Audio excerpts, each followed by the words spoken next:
the Sentinelese. There are places on our planet that remain stubbornly, violently resistant to the relentless march of modernity. Off the coast of India, in the Andaman Archipelago, lies North Sentinel Island, a patch of dense jungle fringed by lethal coral reefs. It's a place that exists outside of time, a living anthropological anomaly, and it is home to the Sentinelese, arguably the most isolated tribe on Earth. For an estimated 60,000 years, they have lived in what anthropologists call splendid isolation, a poetic term for a people who greet every outsider with a volley of arrows. They are the ghosts of our own deep past, a hunter-gatherer society that has rejected every single attempted contact. We don't know their language, their beliefs, their stories. We only know what they don't want: us. Every attempt to bridge this gap has ended in failure or tragedy. In 1974, a National Geographic film crew tried to make friendly contact by leaving gifts: a doll, a pig, some pots. The Sentinelese responded by shooting arrows at them, one of which struck the director in the thigh. They then buried the doll and the pig, a clear and unambiguous message. After the devastating 2004 Indian Ocean tsunami, the Indian government sent a helicopter to check for survivors. A Sentinelese warrior emerged from the jungle and fired an arrow at the machine, a defiant gesture that told the world they had survived and still wanted to be left alone. The most recent and tragic attempt was in 2018, when a young American missionary, John Allen Chow, illegally traveled to the island to preach Christianity. He was met with a hail of arrows and killed. His body was never recovered. Indian authorities, respecting the tribe's fierce autonomy, have since declared it illegal to go within 3 miles of the island. The Sentinelese are a living testament to the idea that not all cultures want to be discovered. They are a stark, brutal reminder that the world is still wild, and that some mysteries are best left unsolved, guarded by the sharp points of arrows. Their continued existence is a fragile miracle, a defiance of the interconnected world, and a profound question mark about the very nature of progress. The Mashco Piro, deep within the Manu National Park in Peru, a UNESCO World Heritage Site teeming with unparalleled biodiversity, live the Mashco Piro. For centuries, they've roamed the dense rainforest, living a nomadic life, their existence more myth than fact to the outside world. They are one of the last uncontacted tribes in the Amazon, a people who have deliberately chosen to remain isolated, their memories scarred by the violence and disease that contact with the outside world has historically brought to indigenous peoples. Their story is one of survival, a desperate attempt to preserve a way of life that is inextricably linked to the forest itself. They are the human equivalent of an endangered species, their habitat shrinking, their future uncertain. Historically, the Mashco Piro have avoided contact, melting back into the jungle at the first sign of outsiders. However, in recent years, something has changed. Driven by illegal logging, drug trafficking, and the encroachment of oil and gas exploration on their ancestral lands, they have been forced into the open. Sightings have become more frequent and more fraught with tension. They have appeared on riverbanks, gesturing for food, for machetes, for pots. These encounters are a double-edged sword. On one hand, they offer a glimpse into a lost world. On the other, they are a sign of desperation. The Mashco Piro are being squeezed, their resources dwindling, their isolation no longer a choice but a necessity for survival. The Peruvian government has a strict policy of no contact for the protection of both the tribe and outsiders. The Mashco Piro have no immunity to common diseases, and a simple cold could wipe them out. Their emergence from the forest is not a plea for integration, but a cry for help, a demand that their world be left intact. They are a people caught between two worlds, their future hanging in the balance, a tragic symbol of the devastating cost of our insatiable appetite for resources. The Yanomami. Straddling the border between Venezuela and Brazil lies a vast remote territory of jungle and mountains, home to the Yanomami. With a population of around 38,000, they are one of the largest, relatively isolated tribes in South America. Their world is a complex tapestry of shamanism, intricate social structures, and chronic warfare. They call themselves the Fierce People, a name earned through a history of conflict, both among themselves and with the outside world. The Yanomami live in large circular communal houses called llanos or shabalonos, their lives dictated by the rhythms of the forest and the spirit world. Their cosmology is rich and complex, a universe teeming with spirits, or sapiri, which shamans call upon to heal the sick and vanquish their enemies. The Yanomami's first sustained contact with the outside world came in the 1940s and 50s, and it was catastrophic. Diseases like measles and influenza, to which they had no immunity, swept through their communities, killing thousands. But the greatest threat came in the 1980s, with the discovery of gold in their territory. A flood of illegal gold miners, or garimperos, invaded their lands, bringing with them more disease, violence, and environmental devastation. The miners polluted the rivers with mercury, a byproduct of the mining process, poisoning the fish and the people who ate them. In 1993, a group of garimperos massacred 16 Yanomami in the village of Haksimu, a genocide that brought international attention to their plight. Despite the creation of the Yanomami Park, a protected area of land, the invasions continue. The Yanomami are still fighting for their survival, their story a microcosm of the larger struggle of indigenous peoples throughout the Amazon. There are people who have been pushed to the brink, their fierceness not a choice, but a necessity in the face of a world that seems determined to destroy them. Tribes of the Javari Valley. The Javari Valley, a remote region in the far west of Brazil, is a place of staggering isolation. It is an area roughly the size of Austria, and it is home to the highest concentration of uncontacted tribes in the world. At least 14 different groups with names like the Isolados do Rio Quixito and the Corubo live in this vast roadless wilderness, their existence confirmed only through fleeting glimpses from the air and the discovery of their abandoned shelters. This is a world that has remained deliberately hidden, a sanctuary for peoples who have fled the violence and disease of the modern world. They are the survivors of centuries of exploitation, the descendants of those who escaped the rubber boom that devastated the Amazon at the turn of the 20th century. Protecting this fragile world is the work of FUNAI, Brazil's indigenous affairs agency. Their policy is one of no contact, a recognition that the best way to ensure the survival of these tribes is to leave them alone. FUNAI operates a series of protection posts around the perimeter of that Javari Valley. Their job to keep outsiders, loggers, miners, missionaries, drug traffickers, out. It is a dangerous, often thankless task. The threats are relentless. The lure of the valley's resources is a constant temptation for those who see the forest not as a home, but as a commodity. The story of the Javari Valley is the story of a fortress under siege. It is a desperate attempt to preserve a world that is a living library of human diversity, a place where languages are spoken that have never been recorded, where cultures exist that have never been studied. The uncontacted tribes of the Javari are not relics of the past. They are our contemporaries, a parallel humanity that has chosen a different path. Their continued existence is a testament to the resilience of the human spirit and a challenge to our own definition of what it means to be civilized. The Kawahiva. In the depths of the Brazilian state of Mato Grosso, a lone man roams the forest. He is known as the Man of the Hole, a last surviving member of his tribe. For at least 22 years, he has lived in complete isolation, his only companions the ghosts of his people. His tribe was likely massacred by cattle ranchers and loggers who have been illegally clearing the forest for decades. He's a ghost in his own land, a symbol of the silent genocide that is taking place in the Amazon. His existence is a testament to an almost unimaginable resilience.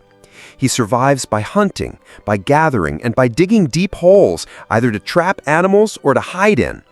He's rejected all attempts at contact, a silent, solitary figure who wants nothing more than to be left alone. The Man of the Hole is not the only one. The Kawahiva are another uncontacted tribe in the same region, a nomadic people who are constantly on the run from the loggers and ranchers who are destroying their forest home.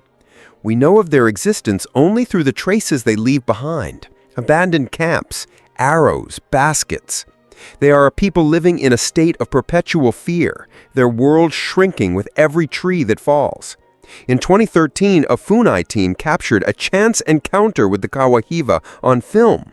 a fleeting glimpse of a family group walking through the forest. The footage is haunting, a brief window into a world that is on the verge of extinction.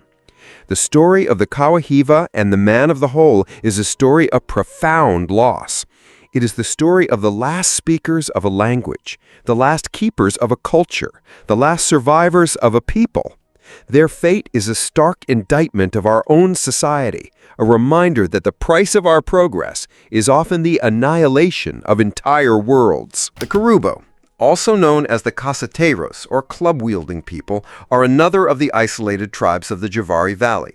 Their name comes from their primary weapon, a heavy wooden club which they use for hunting and for defense.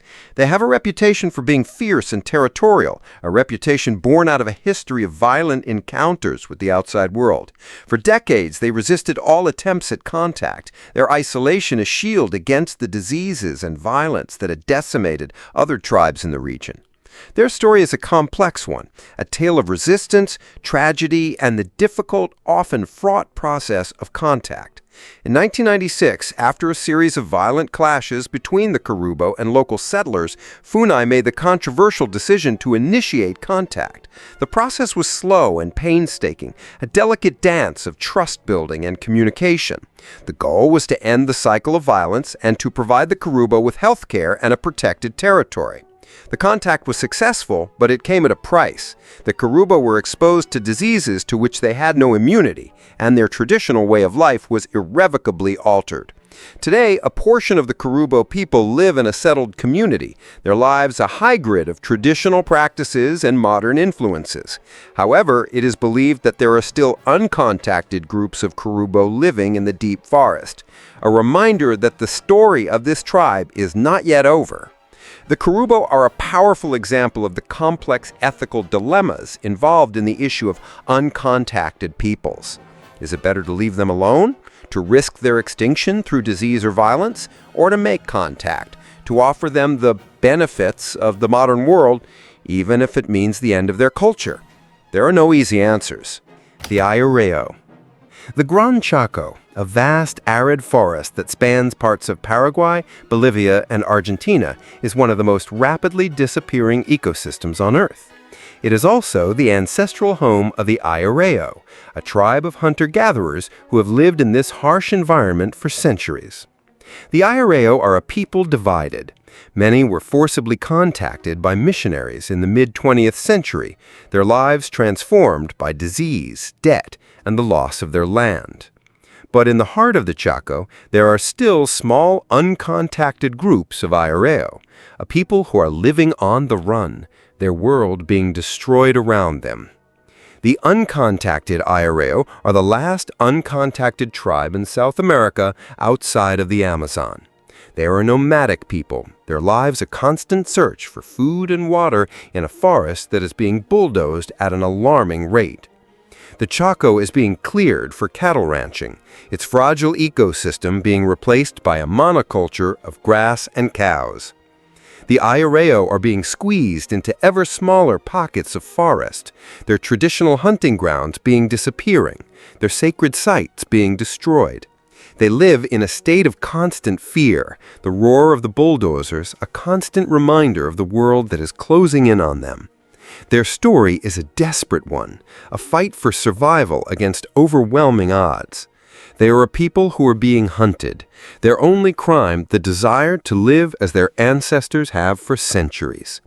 The fate of the Ayureo is a stark reminder that the destruction of the environment is also the destruction of people, that the loss of biodiversity is also the loss of human diversity. The Papuan tribes. The island of New Guinea, divided between Indonesia and Papua New Guinea, is a land of superlatives.